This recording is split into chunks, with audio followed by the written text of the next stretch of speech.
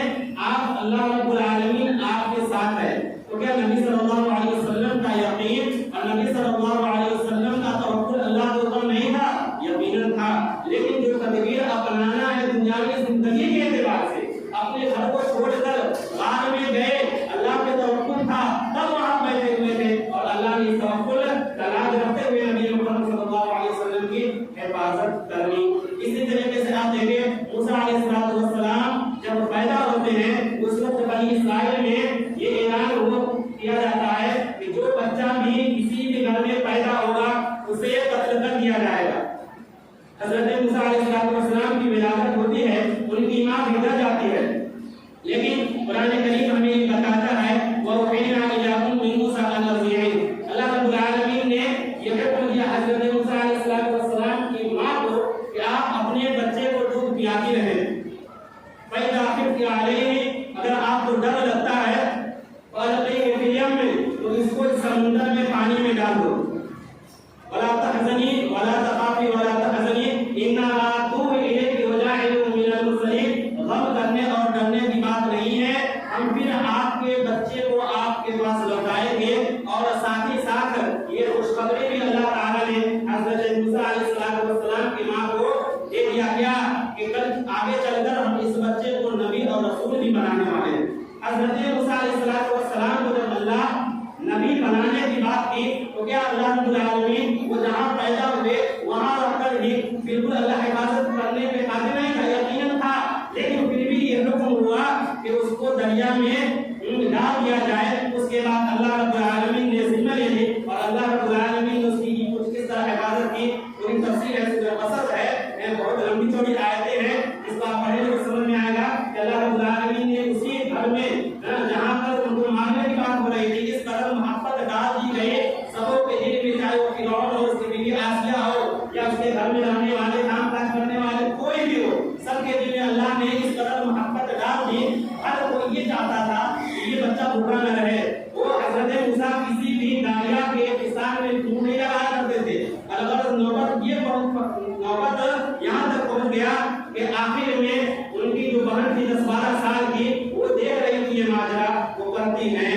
کہ اگر آپ لوگ اجازت دیں تو ایک داعیہ ہے جو دودھ پلا دے گی، میں اس کو بلا کر لاتی ہوں۔ چاند ہوا کہ ٹھیک ہے لاؤ۔ الغرض وہ عورت کون ہوتی ہے؟ وہ حضرت موسیٰ علیہ السلام کی ماں ہوتی ہے۔ میرے بھائیوں، کہنا یہ ہے کہ اللہ رب العالمین نے ہمیں جو دنیا میں بھیجا ہے، ہمیں ہر چیز کے اوپر مکلف کیا ہے، ہمیں سوچنے اور سمجھنے کی صلاحیت دے رکھی ہے۔ اگر ہمارے ساتھ بیماری کا مسئلہ آتا ہے تو ہمارے لیے نبی محمد صلی اللہ علیہ وسلم کی زندگی آئیڈیل اور نمونہ ہے۔ نبی صلی اللہ علیہ وسلم کا ارشاد گرامی ہے کہ انسان جب بیمار ہو جائے دوا کھائے، اس کے لیے روکا نہیں کیا ہے۔ حضرت ایوب علیہ السلام کو جب دیکھ لیا، جب وہ بیمار ہوتے ہیں، آخر میں اللہ کا حکم ہوتا ہے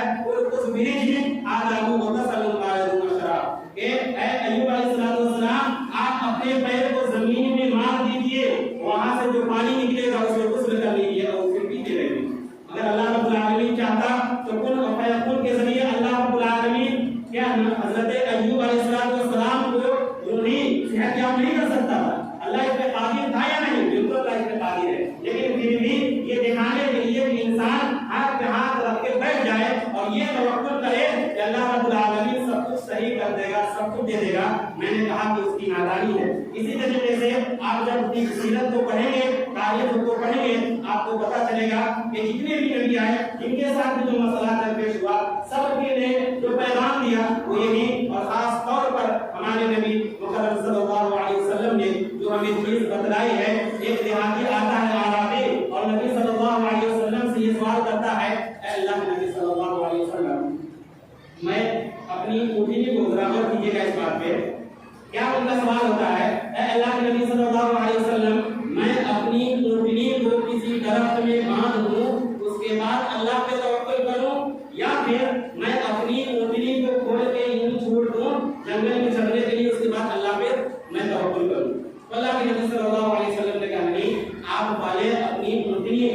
رسی سے باندھ لیجیے، پھر اس کے بعد اللہ پہ توکل کیجیے۔ آج ہمارا عقیدہ اور ہمارا ایمان اس قدر گھٹیا ہو چکا ہے کہ بحیثیت مسلمان ہماری یہ ذمہ داری ہونی چاہیے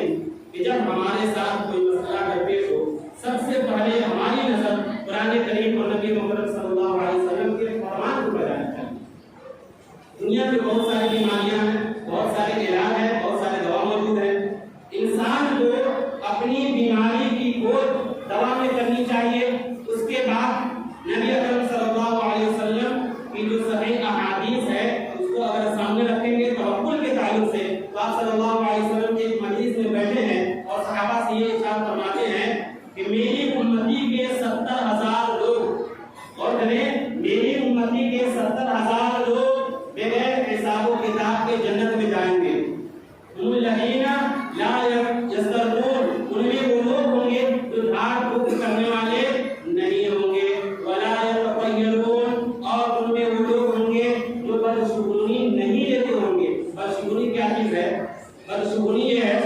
آپ جا رہے راستے میں دوسروں کا دیکھ دیکھ کر آپ کا ایمان اس قدر خراب ہو جائے کہ اگر آپ راستے سے گزر رہے ہو، آپ کی گاڑی کے آگے اگر گاڑی نیچے گزر جائے، آپ گاڑی روک کر خطرہ سمجھ کر رک جائے اور یوں نشان مار دے، یہ ہے وہ چیز جسے اللہ کے نبی نے منع کیا ہے۔ اسی طریقے سے وہ بھی ہے اور وہ لوگ بغیر حساب و کتاب کے جنت میں جائیں گے جو اللہ رب العالمین پہ توکل کرنے والے ہیں، اللہ رب العالمین پہ بھروسہ کرنے والے ہیں۔ میرے بھائی، میں بتانا یہ چاہتا ہوں کہ بیماری لاحق ہو جائے تو انسان کو دوا کے ذریعے سے اس کا علاج کرنا چاہیے۔ آپ دیکھیں کہ انسان اس قدر پریشان ہو جاتا ہے اور جیسے جیسے وہ اپنے آپ کو پریشان محسوس کرتا ہے وہ اپنے آپ کو سمجھانا چاہتا ہے، کسی ایسے مکار کے جال میں پھنس کر یا کسی ایسے گھر کے جال میں پھنس کر کہ جتنے اپنے آپ کو سمجھانا چاہتا ہے الجھتا چلا جاتا ہے، الجھتا چلا جاتا ہے۔ کسی اعتبار سے ان کا یہ ایمان اور ان کا عقیدہ یہ ہو جاتا ہے کہ یہاں نہیں کسی اور جگہ جائیں تو آپ کو فلاں ایسا شخص مل جائے گا جو دم کر دے، ہاتھ دے، پھونک دے یا اسی طریقے سے تعویذ دے دے تو آپ کی یہ بیماری ختم ہو جائے گی۔ اعوذ باللہ ثم اعوذ باللہ، ایسا ہو ہی نہیں سکتا ہے۔ کل کی بات ایک صاحب کر رہے تھے کہ نبی اکرم صلی اللہ علیہ وسلم کا فرمان، اللہ رب العالمین کا فرمان اور نبی اکرم صلی اللہ علیہ وسلم کا فرمان اگر ہمیں یہ بتلائے کہ یہ پہاڑ ان سے بات کرے گی اور ایسا ہونا ہے تو ہمارے اس بات میں پورا ایمان ہے، ہم اس سے عقیدت رکھتے ہیں کہ دنیا کی ساری باتیں غلط ہو سکتی ہیں لیکن اللہ کا فرمان غلط نہیں ہو سکتا، نبی محمد صلی اللہ علیہ وسلم کا فرمان غلط نہیں ہو سکتا ہے۔ اللہ کے نبی صلی اللہ علیہ وسلم نے فرمایا کہ میرے بھائیوں جب آپ بیمار ہو جائیں تو دوا کے ذریعے آپ یاد رکھیں، آپ جہاں بھی جاتے ہیں، جن کے گھر پہ جاتے ہیں، جن کے پاس جاتے ہیں، آپ یہ سمجھ کر جاتے ہیں کہ وہ صحیح کر دے گا، لیکن آپ یہ بھول جاتے ہیں کہ صحیح کرنے والی ذات، کسی کو صحت یابی سے نوازنے والی ذات اللہ رب العالمین ہے۔ ایک غلط فہمی جو ہمارے دماغ میں بیٹھا رہتا ہے سماج میں، آپ اس میں بھی سناؤں، اگر ایسا نہیں ہوتا تو پھر میں فلاں جگہ گیا تو مجھے اچھا کیوں لگنے لگا، میری بیماری کیوں ختم ہو گئی۔ میرے بھائی، آپ کو معلوم نہیں ہے کہ شیطان کے آپ غلام ہو گئے اور شیطان نے اللہ سے یہ وعدہ کر رکھا ہے کہ میں مسلمانوں کو، ایمان والوں کو راہ راست سے ہٹاتا رہوں گا۔ تو اللہ نے کیا جواب دیا؟ ان عبادی لیس لک علیہم سلطان، یاد رکھو میرے مخلص جو بندے ہوں گے، جو میرے موحد بندے ہوں گے، وہ کبھی بھی راہ راستے سے بھٹک نہیں سکتے ہیں، اور جو ایسے ہی ویسے ہوں گے وہ تمہارے ہوں گے، تمہارے ساتھ اس کا رویہ ہوگا اور تمہارے ساتھ ہی وہ مارا جائے گا۔ میرا کہنا یہ ہے کہ آپ اس چیز سے گریز کیجیے اور بچیے۔ اور ایک بات جو ہمارے مسلمانوں میں رائج ہے، جو لوگ بزنس سے، دکانداری سے جڑے ہوئے ہیں، آپ دیکھیں گے خاص طور پر ان کی دکانوں میں، یہ بات میں اس لیے بتا رہا ہوں کہ آپ اپنے عقیدہ کو سدھاریے اور آپ اپنے آپ کو سمجھیے۔ آپ معمولی چیز سمجھ کر ایسا کرتے ہوں گے لیکن آپ کو معلوم نہیں ہے آپ کا یہ عمل آپ کو ایمان سے خارج کر رہا ہے، آپ کو معلوم نہیں ہے آپ کا یہ عمل آپ کو اللہ سے دور کر رہا ہے، آپ کو معلوم نہیں ہے آپ کا یہ عمل آپ کو اللہ سے دور کرنے کے ساتھ ساتھ شیطان سے آپ کو قریب کر رہا ہے۔ آپ دکان میں وہ چیز لٹکا لیتے ہیں جس کے لٹکانے سے